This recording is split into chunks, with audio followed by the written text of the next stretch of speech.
अब एक बड़ा इंपॉर्टेंट एरिया ये है कि हमें डिस्कशन करनी है कि भाई एक इन्वेंट्री जो है उस इन्वेंट्री की वैल्यूएशन कैसे एस्टेब्लिश होती है। मैं रिपीट करता हूँ, हम ये बात पढ़ने के लिए जा रहे हैं कि कॉस्ट ऑफ इन्वेंट्री कैसे एस्टेब्लिश होती है। सो देखें, उसमें कॉन्सेप्ट समझिएगा कि कॉस्ट ऑफ इन्वेंट्री कैसे एस्टेब्लिश होती है, कैसे नहीं एस्टेब्लिश होती। उसमें दो इंपॉर्टेंट चीजें हैं, वो ये है कि इन्वेंट्री की जो टाइप है ना वो क्या है कि दो तरह की इन्वेंट्रीज होती हैं। वो क्या दो तरह की इन्वेंट्री होती हैं? One of them is termed as specifically identifiable, और दूसरी इन्वेंट्री जो होती है वो ये होती है नॉट स्पेसिफिकली आइडेंटिफाइबल। मैं रिपीट करता हूं, इन्वेंट्री की दो टाइप्स होती हैं। एक इन्वेंट्री वो होती है जो कि स्पेसिफिकली आइडेंटिफाइबल होती है, और एक वो इन्वेंट्री होती है जो कि स्पेसिफिकली आइडेंटिफाइबल नहीं होती। यानी कि क्या मतलब है? यानी कि हुआ कुछ तरीके से, इसको जरा बात समझना और देखना। स्पेसिफिकली आइडेंटिफाइबल का मतलब क्या होता है? देखिए, मोबाइल फोन्स होते हैं। अगर आप मोबाइल फोन्स की थोड़ी सी बात करेंगे तो आपको एक चीज समझ में आएगी कि अगर मैं सैमसंग का एक मोबाइल फोन ले लूं A51, तो सारे के सारे मोबाइल फोन अज्यूम करें सेम कलर के हैं, तो सारे के सारे मोबाइल फोन देखने में एक जैसे हैं। लेकिन मुझे भी पता है, आपको भी पता है कि इन तमाम के तमाम मोबाइल फोन का IMEI नंबर जो ना वो सेपरेट होता है। मैं रिपीट करता हूँ, आपको भी पता है, मुझे भी पता है, इन तमाम के तमाम मोबाइल फोन्स का IMEI नंबर सेपरेट होता है। सही है? अच्छा, अब अगर इन तमाम के तमाम मोबाइल फोन का IMEI नंबर सेपरेट होता है तो इसका मतलब यह है कि ये बेशक एक जैसे होने के बावजूद आप इन तमाम के तमाम मोबाइल्स की, मैं रिपीट करता हूँ, इनको एक जैसे होने के बावजूद भी आप इन तमाम के तमाम मोबाइल फोन्स को सेपरेटली आइडेंटिफाई कर सकते हो। आप स्पेसिफिकली आइडेंटिफाई कर सकते हो कि यार कौन कौन सा मोबाइल फोन क्या क्या है।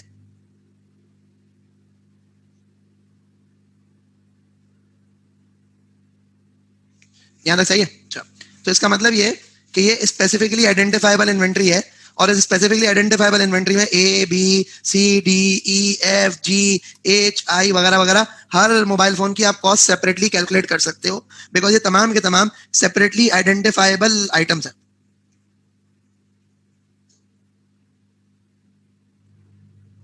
अगली बात जो है ना वो ये है कि they are not specifically identifiable. एक तो स्पेसिफिकली आइडेंटिफाइबल है, एक not specifically identifiable. Not specifically identifiable का मतलब क्या होता है उसको जरा समझना।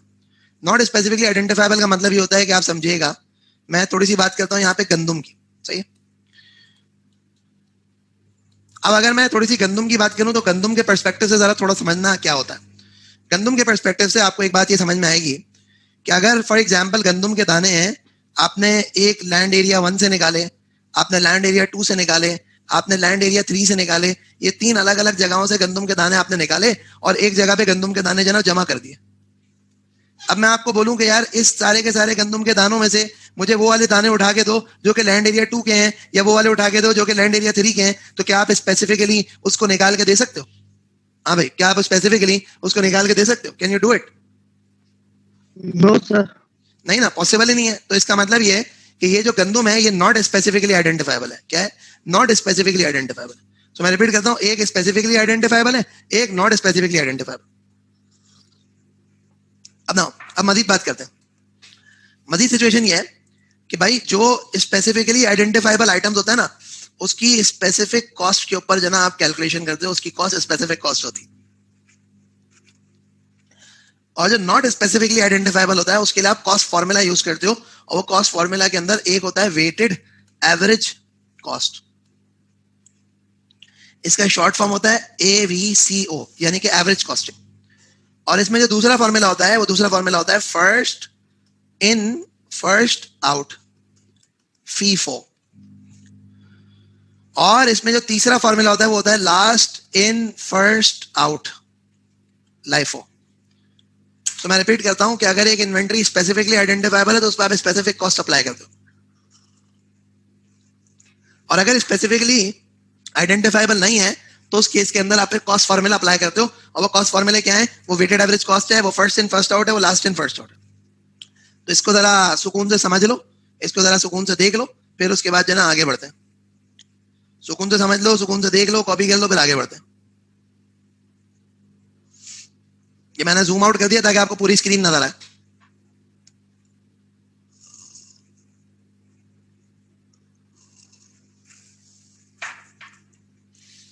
सही है? मुझे बताना जब आगे बढ़ सके हम लोग।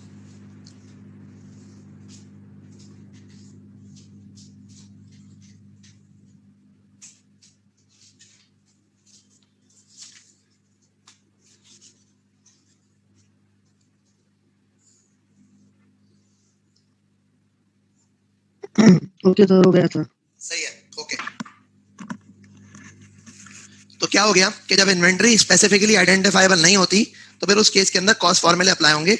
और वो कॉस्ट फॉर्मूले का मतलब क्या होता है कि आपके पास ये तीन तरह के कॉस्ट फॉर्मूला एग्जिस्ट करते हैं। वो क्या तीन तरह के कॉस्ट फॉर्मूला एग्जिस्ट करते हैं? That includes the weighted average cost, that includes the first in first out, that includes last in first out. अच्छा सर, अब ना हम बात करते हैं वन बाय वन, इसको जरा डिस्कस करते हैं कि क्या होता है क्या नहीं होता। ये एक प्रैक्टिस एग्जांपल आपके सामने मैंने लिखी है और इस प्रैक्टिस एग्जांपल के थ्रू मैं आपको इन्वेंट्री की वैल्यूएशन एस्टैब्लिश करना सिखाऊंगा कि इन्वेंट्री की वैल्यू कैसे एस्टैब्लिश की जाती है। सो आपको ये बताया गया है start of the month 400 KG आपके पास पड़ा हुआ था माल at the rate of $20 each. और जो ट्रांजैक्शन की डिटेल्स हैं वो क्या क्या हैं, तो सेकंड जैन की है, 10 जैन की है, 20 जैन की है, 30 जैन की है। परचेज सेल कितने केजी कितने रेट पे, कितने केजी कितने रेट पे, कितने केजी कितने रेट पे।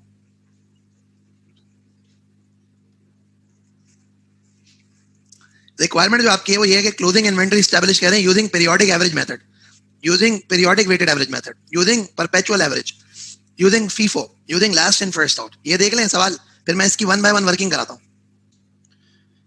अच्छा सर, अब देखें, अब बात करते हैं और डिस्कस करते हैं। तो हम इस स्पेसिफिक हैंडआउट, इस स्पेसिफिक एग्जांपल को यूज करेंगे और इसको यूज करते हुए हम तमाम के तमाम वैल्यूएशन के मेथड्स अप्लाई करेंगे।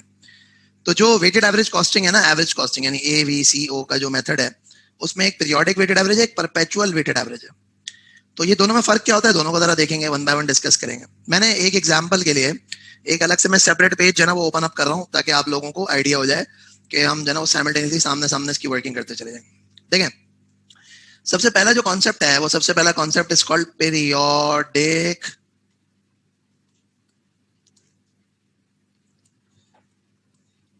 Weighted average method. क्या चीज है? Repeat, periodic weighted average method.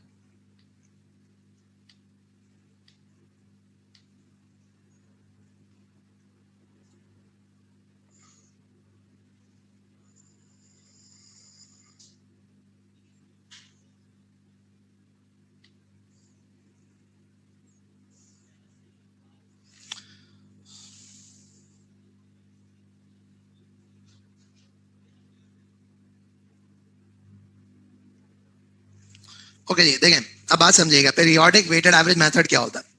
Periodic weighted average method के अंदर होता है कुछ तरह से कि हम क्या करते हैं, हम ये करते हैं कि इन्वेंट्री काउंट इज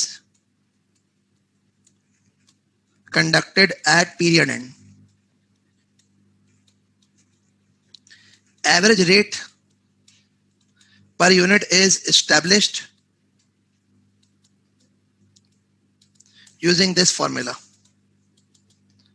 So मैं रिपीट करता हूं, एक बात तो ये हो गई inventory count is conducted at period and, और दूसरी चीज है average rate per unit is establish using this formula.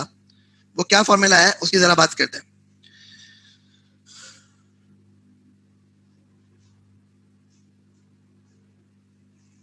उसकी अगर मैं थोड़ी सी डिस्कशन करूं तो मैं आपको समझाता हूं कि पहली चीज तो ये है कि मैंने कहा inventory count is conducted at period and, तो पीरियड एंड मींस महीने का एंड हो रहा है, तो महीने के आखिर में जाके इन्वेंट्री की काउंटिंग कर लेंगे। भाई क्वार्टर पे इन्वेंट्री की वैल्यूएशन कर रहे हैं, क्वार्टर के आखिर में जाके इन्वेंट्री की काउंटिंग कर लेंगे। अच्छा भाई, एनुअल काउंटिंग कर रहे हैं तो एनुअल काउंटिंग कर लेंगे, मतलब व्हाट्सएवर दैट सूट्स अस, हम उसके तहत इसकी इन्वेंट्री की काउंटिंग कर लेंगे। अब देखो होगा क्या, जो फॉर्मूला है वो फॉर्मूला क्या है, formula is basically average cost per unit का जो फॉर्मूला है वो ये है, opening value plus purchase cost minus purchase return divided by opening units plus purchase units minus purchase return units. So अगर मैं बात करूं तो आपके पास फॉर्मूला क्या है उसको जरा समझना। आपके पास जो फॉर्मूला है वो आपका formula is opening value plus purchase cost minus purchase return divide by opening units plus purchase units minus purchase return units.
अच्छा भाई, अब देखें, आप जरा समझिएगा क्या होगा और क्या नहीं होगा। सबसे पहली बात तो यह है कि यहां पे जरा एस्टेब्लिश करते हैं इन्वेंट्री की क्वांटिटीज को।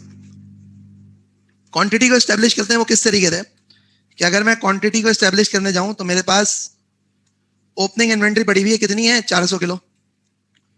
फिर उसके बाद मैंने परचेजेस करी है कितनी, 500 किलो। फिर मैंने सेल्स करी है, और वो सेल्स कितनी करी है, वो सेल्स मैंने जो करी है वो 200 किलो की। और फिर उसके बाद मैंने 250 किलो की परचेजेस करी है। फिर उसके बाद मैंने 450 किलो की सेल्स करी है। तो अगर आप देखोगे तो आपके पास क्लोजिंग कितना हो जाएगा, यानी आप देखें ना, आप 400 किलो के ओपनिंग पे खड़े थे, 400 किलो के ओपनिंग के बाद 500 किलो और खरीदा, 200 किलो बेचा, 250 किलो खरीदा, 450 किलो बेचा, तो एंड ऑफ द डे जाके 500 केजी के क्लोजिंग पे खड़े हुए हैं। देख लें, यहां तक समझ में आती बात? कुछ नहीं किया है, जो क्वेश्चन है ना उस क्वेश्चन को अप्लाई किया। आई रिपीट, कुछ नहीं किया है, क्वेश्चन को अप्लाई किया।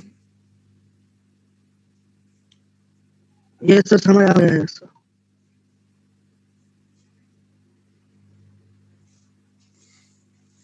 सही है। अच्छा, अब देखें, अब अगली बात समझिएगा। तो ये तो एक बात हो गई कि ओपनिंग से लेके क्लोजिंग तक ये वाली कहानी तो हो गई। अब ना what next is there. Next अगर मैं बात करूं थोड़ी सी, तो नेक्स्ट सिचुएशन ये होती है कि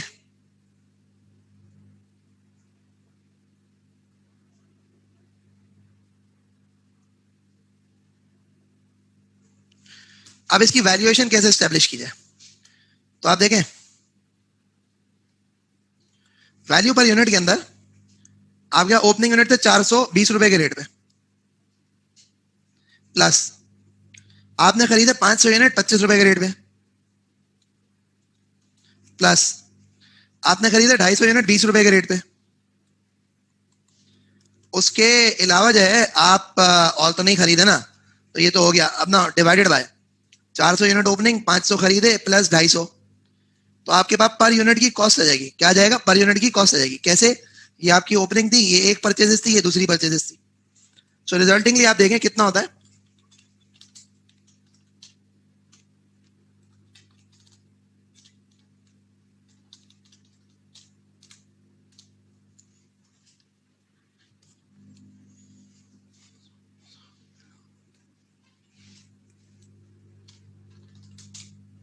सो ये हो जाता है 22.174। क्या होता है सर, 22.174। आई रिपीट, क्या होता है, 22.174।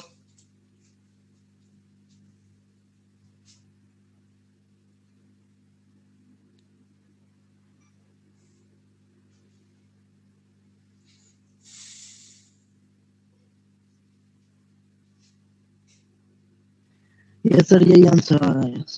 सही है। अच्छा, अब अगर मैं थोड़ी सी इसके अंदर डिस्कशन करूं तो अगली बात करते हैं।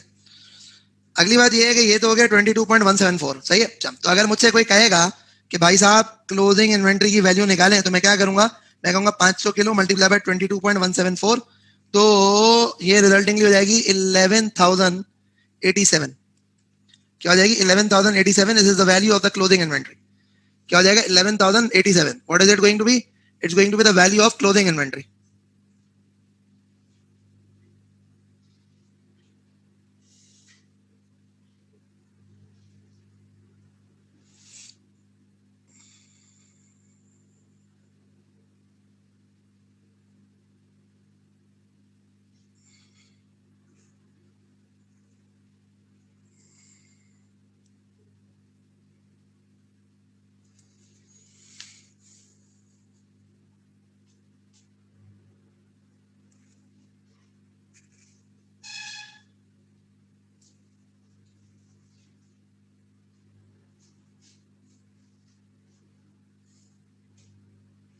सही है। अच्छा, तो ये तो हो गया आपका पीरियोडिक वेटेड एवरेज मेथड।